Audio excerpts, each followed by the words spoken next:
isa sa hinahanap ko pa rin even before yung kasi yung 40s sila tulad na ni paring Nelson. Ito rin isa Bong Hopkins.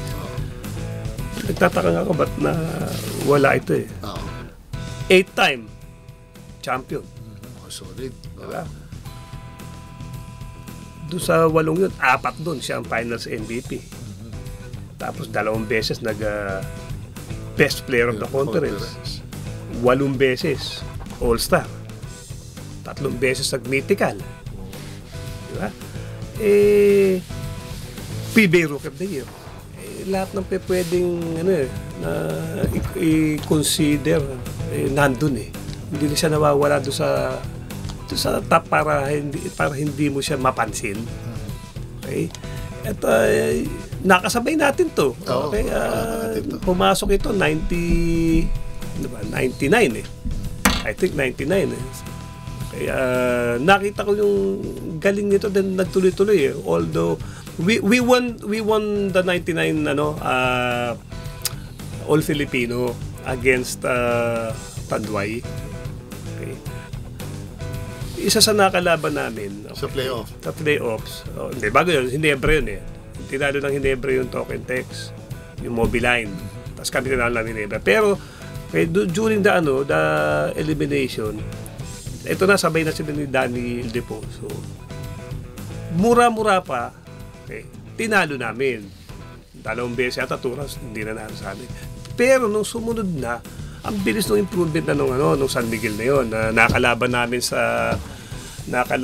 sa Commissioner's Cup with import. Their import was Terkinmot, kami naman si John Bess. Okay? Nandun na, lumabas na kagad yung laro. Doon pa lang, kaaga-aga pa. Wala pa yata 1 taon yun. Nakita mo na may forma. Nagtuloy-tuloy siyempre habang nagmamature yung player, di ba? Mas gumagali. Ayun, nagtuloy-tuloy na yun. So si Danny Sigil, tumatak yan sa larangan ng paglaro sa PBA. Noong time na yun. Ay, hindi pwedeng hindi tumatak yan.